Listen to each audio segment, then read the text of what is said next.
三澳門帶你躍進高速 3G 時代，三澳門特約天氣報告。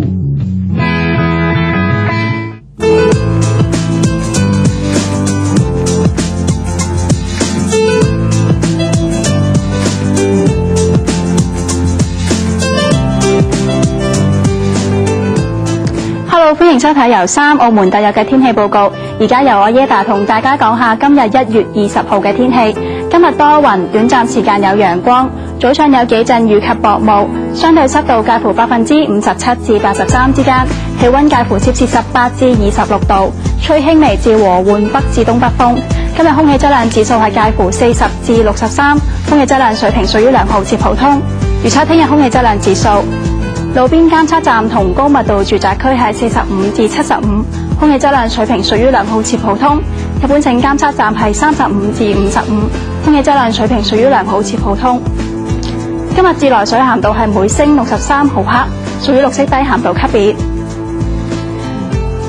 Bobby 話：聽日天氣多雲，短暫時間有陽光，有薄霧，晚間有幾陣微雨。睇睇衛星雲圖。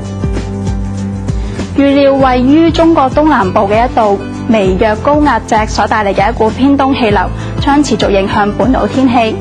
睇下未來幾日嘅天氣，預測聽日多雲，短暫時間有陽光，有薄霧，晚間有幾陣微雨，氣溫介乎攝氏19至25度，初時吹微風，後轉輕微至溫和偏東風。星期五氣溫下降，多雲，有薄霧及間中有雨，氣溫介乎攝氏14至19度之間。星期六凌晨及早上天氣寒冷，多雲，初時有幾陣雨及薄霧，氣溫介乎攝氏12至16度。而星期日天氣清涼多雲，短暫時間有陽光，氣溫介乎攝氏13至19度。睇下中國各大城市嘅天氣。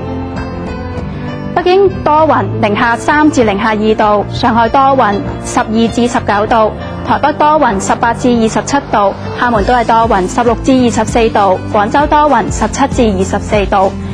而家睇下亞洲各大城市嘅方面。首爾係有雨，6至7度；東京多雲，7至17度；馬尼拉多雲，24至29度；曼谷係有雷暴，22至30度；新加坡有雷暴，24至30度；雅加達有雨，23至30度。跟住再睇下歐美各大城市嘅天氣預測。